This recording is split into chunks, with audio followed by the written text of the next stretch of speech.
John Sheppard is a sustainability consultant and technical director of Wren Sustainable Limited. He believes that government initiatives to help households become more sustainable are a joke, and he tells us why on this evening's programme. So who is John Sheppard? I'm technical director of the company Wren Sustainable Limited, and we are sustainability consultants. We've been working for over 20 years in the island to try to get the government to engage with the concept of sustainability, and to date it's proved almost impossible. And I mean, you say that, but government has whole teams now of people working on climate change, on zero carbon, on what they would describe as sustainable future for the Isle of Man. So how? I mean, you sound somewhat pessimistic.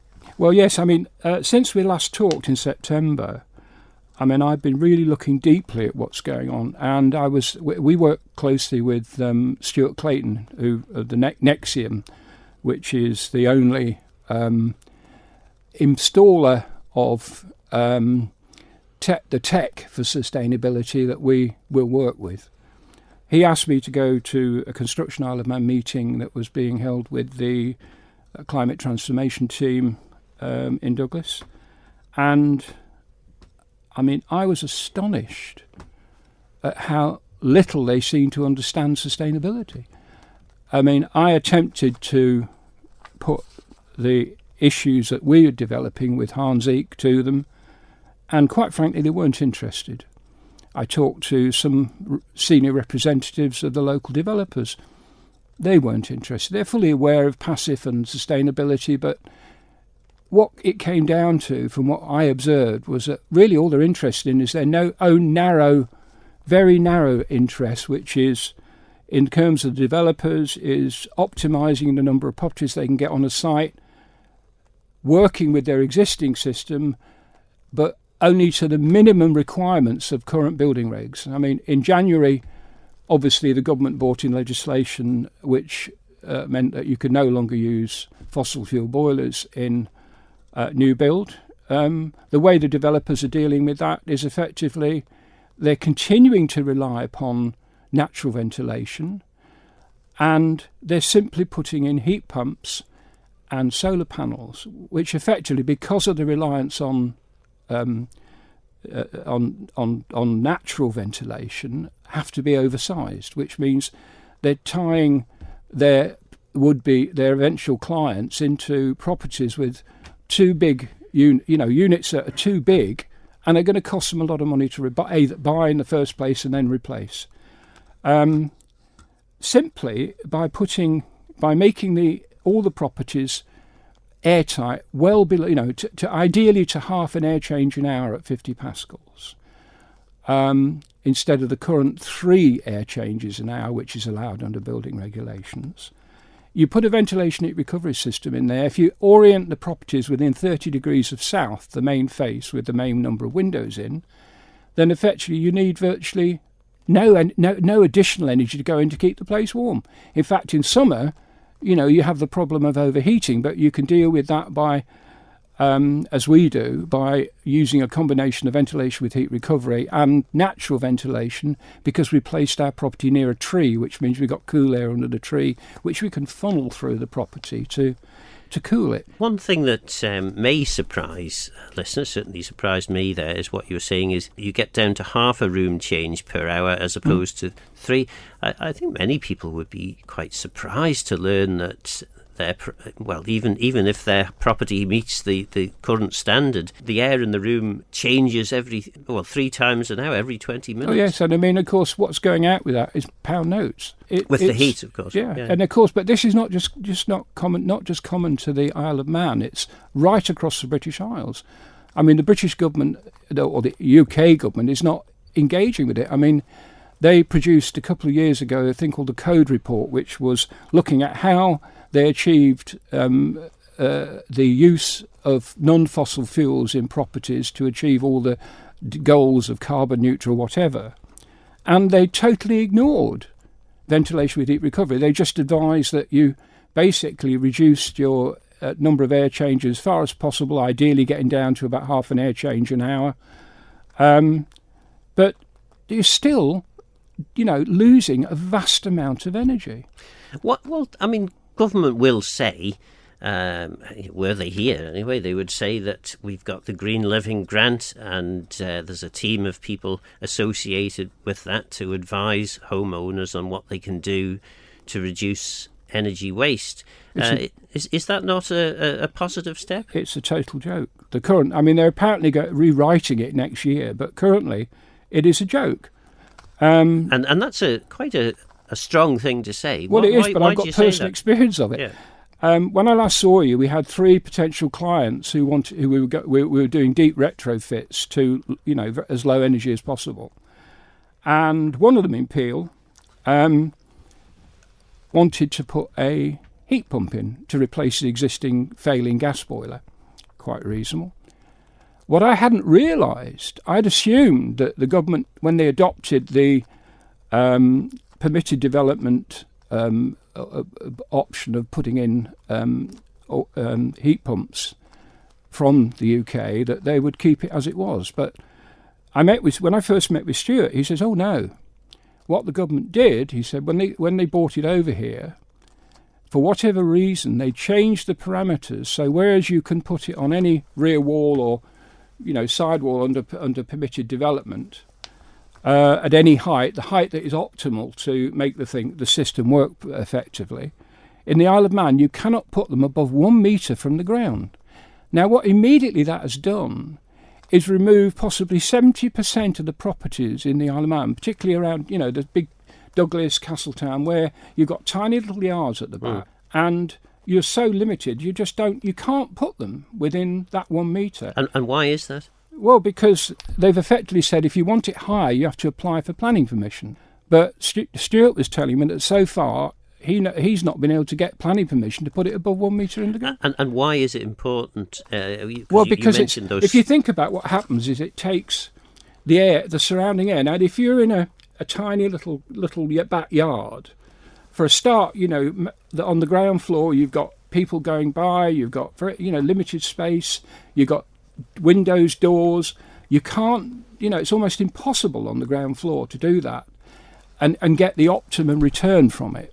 There's several places I know where they've just popped them on the ground, but they're not working as effectively as they should. I mean, Stuart is very meticulous about this. If he knows a system is not going to work properly, he won't put it in. So a metre from the ground in a standalone property with very few properties around about and plenty of airflow is a reasonable thing, depending on the aspect of the property, I presume. But in those cramped circumstances, the airflow isn't as great. Well, it just as it isn't going to work. It's a combination of, if you look at in Peel particularly, it's very difficult because as it was a sort of main fishing area, effectively, most of the cottages there were occupied by fishermen, and there was combined access, all sorts of issues there.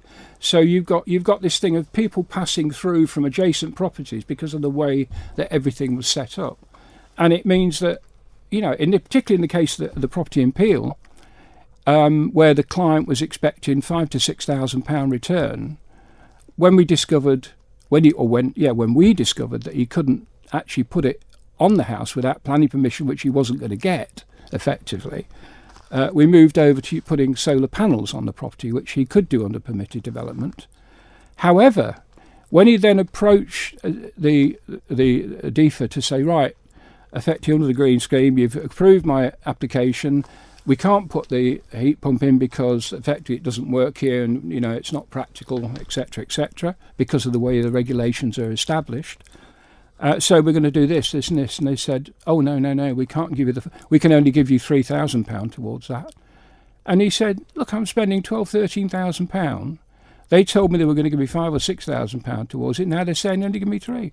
And he said, I'm sorry, he said, I'm a pensioner. I've got limited time. I've got limited income.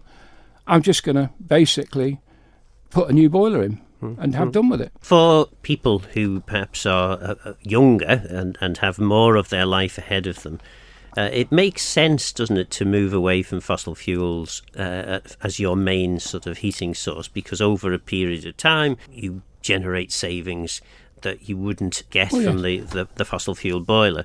But do you think perhaps, well, I don't know, somebody, maybe, well, you're doing this already, obviously, but maybe more needs to be done to actually encourage people to realise how much they could potentially save by moving away from fossil fuels? Well, yes, certainly from what I've seen of the advice that the current green scheme gives to people, it misses some very key points. But as an example of young people, I mean, we've got a couple of friends who have been saving for years to buy a property. They're sort of middle income, and in the interim, they're living with their parents. You know, not ideal. They finally got everything together to buy effectively what is a first-time buyer's house, not particularly expensive in the Isle of Man market, but they've had to scrape to get through there. They currently are afraid to turn on the heating, the gas heating, because they don't know how much it's going to cost, and they don't know whether they're going to be able to afford it. And that, you know, it's an insane situation. I mean, it's a 2-bedroom house. And of course, in those circumstances, they could, no doubt, generate savings by moving to air source heat pumps or whatever. I mean, but if they've already stretched themselves in terms of what they can borrow, they can't borrow a bit more to save money. Exactly, that's it. I mean, from what I gathered at the Construction Isle of Man meeting, you know, the new green scheme that's coming out is supposed to be all singing and all dancing, but I'll believe it when I see it. And we mentioned earlier about, we're just, I suppose, discussing young people. One of your initiatives has been to write to the Tynwald Youth Select Committee, and they are, of course, investigating the situation with housing on the Isle of Man. We've heard them on the programme now for a couple of weeks. Are you hopeful that perhaps younger heads with less political baggage may be more receptive to what you're saying? Well, I very much am hoping, because, I mean, at the moment, you know, many of the most educated of our young people, the ones with the greatest potential that they could put into the Isle of Man, are simply leaving the island. They go off. The island pays for them to be educated. They then realise that what opportunities have we got on the island? Very limited. We can't afford to buy properties unless we've got parents with sufficient money to help us. We can, you know, north of England, we can pick up properties for £50,000, £100,000. There's much more job opportunities, etc., and they leave. The corollary of that is then they come back when they either retire or close to retirement. So instead of the island actually having benefited from their years of experience and their education, effectively they come to us when they're in need of support from the health services. Now, what I put towards to the Select Committee was the fact that in 1978 I co-founded and was chairman of a experimental cooperative housing and building association called Sonesta.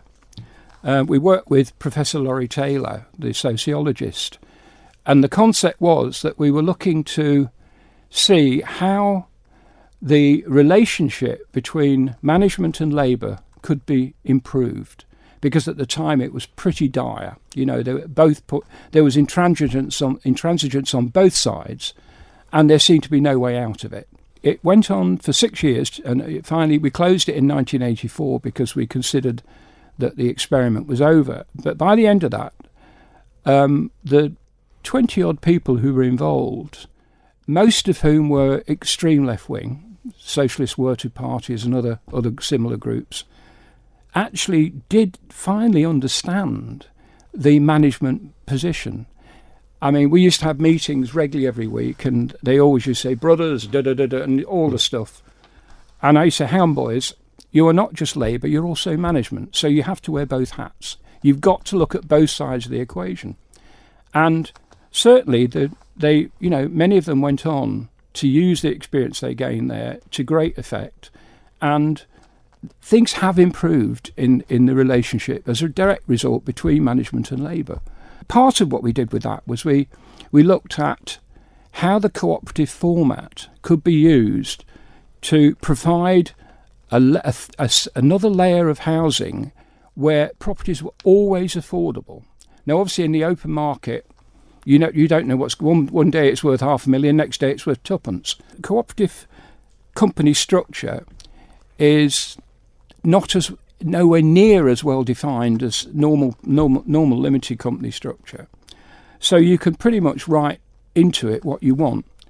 And what I suggested to the Select Committee was that the government currently wants to establish a housing association in the Isle of Man. I don't know why, because housing associations are burgeoned in the UK for the simple reason that the Thatcherite legislation, which was totally politically motivated to give people the right to buy their social housing units, has effectively destroyed the local authorities in the UK.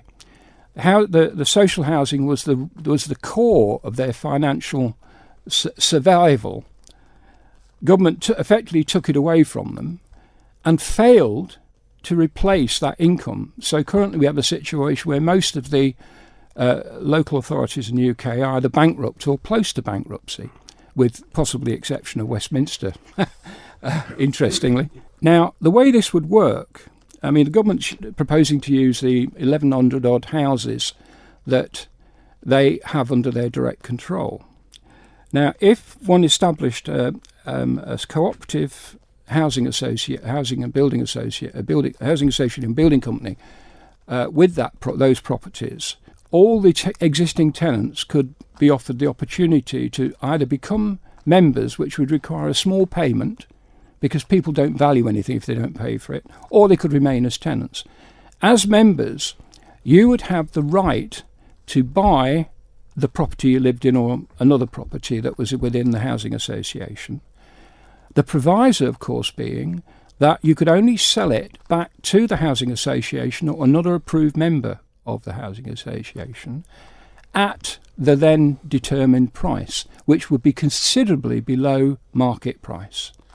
This would allow people to accrue capital, which if they then decided to move into the open market, they would have a good start. The hope would be that one could effectively create a community within a community with people, that they would start to become more effective in the way that they work with each other, that they work within the community, just full empowerment of people, moving towards hopefully an ideal society. It would revolutionise the way that housing is managed on the Isle of Man, and it would give the Isle of Man a potential to accrue business from across the world to show how we'd done this, why we'd done it, and just how successful it was. First of all, did the Youth Select Committee reply as yet, or are they still considering? Yes, no, they came back and they said that they were going to include it in the final report, and that effectively, I mean, I offered if they wished to question or come and see the housing that we built and talk further about the ideas, I'd happily come along and meet with them and so on. Great, yeah. So it was very positive in that sense, the fact that they asked me to write the submission in the first place, and secondly, that they've responded very positively to it. Sadly, we only have a few minutes left. I suppose the first question, I suspect I know the answer. Are you optimistic that government will introduce the changes necessary to improve the housing situation? And the second question is, what would you say to David Ashford, who's now picked up the mantle as chair of the Housing and Communities Board? What are the things that he needs to do? And sadly, we've only a few minutes left. Right. Well, I'd say very simply, we have to. I mean, I want the government to fund Harnsville. It's only going to cost about $10,000.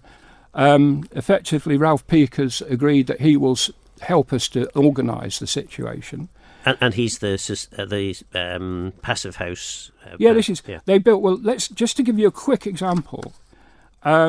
Basically, the Williston development still ongoing, years in. Half the houses still with no roofs. Proposed to be completed by 2025. Harns, the two 5-storey apartments with a total of 60 apartments within it. Effectively, each of those units, because of using modular construction, was wind and watertight in 4 weeks. Gosh, right? Yeah. they were completed totally, ready for occupation in 11 months. And, the cost per unit was £2.7 million. And with that sort of technology and business sense, within a year or two, we wouldn't have a housing crisis, I'm guessing. We wouldn't have a housing crisis, and we wouldn't have, look at the Summerhill View care home, originally budgeted at 11.2 million. It's now proposed to be 14.9 million.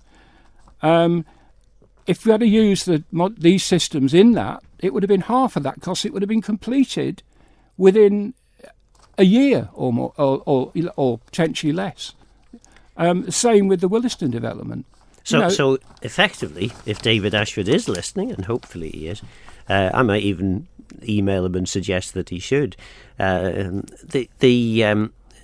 you're saying is, get this man over and learn from him. Yes, learn from him. I mean, he's one of the world. He's now recognised as a world expert on sustainability, and I mean, he's an incredible man, musician, and I mean, I just yeah.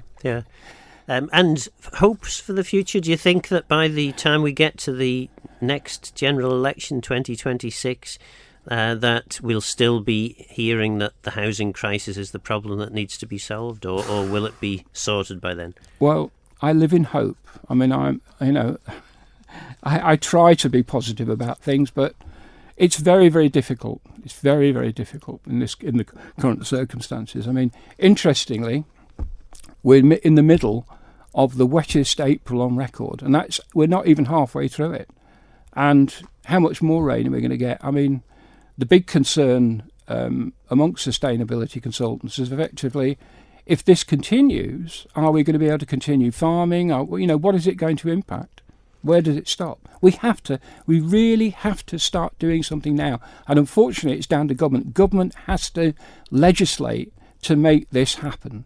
We can't just rely on, developers or others to do what needs to be done, because they've shown consistently that they will only comply with the minimum requirements of legislation rather than take it that extra mile. There are exceptions. I mean, Gary Cluett being one. But they unfortunately are the exceptions rather than the rule. And final point then, do you think that perhaps part of the problem here is that there doesn't appear to be any specific legislation requiring government to help people get their homes better insulated?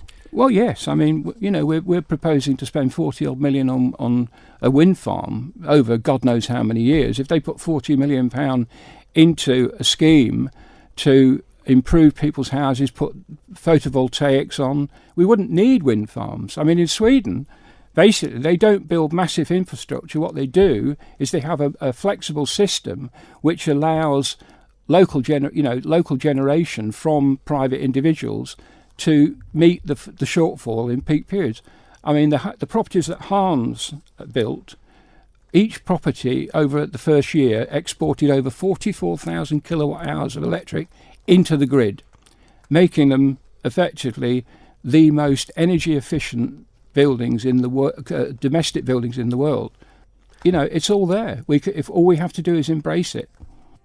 That was sustainability consultant John Sheppard. So what do you think? Is John just touting for business, or is he right that government attempts to help us lead more sustainable lives are a joke?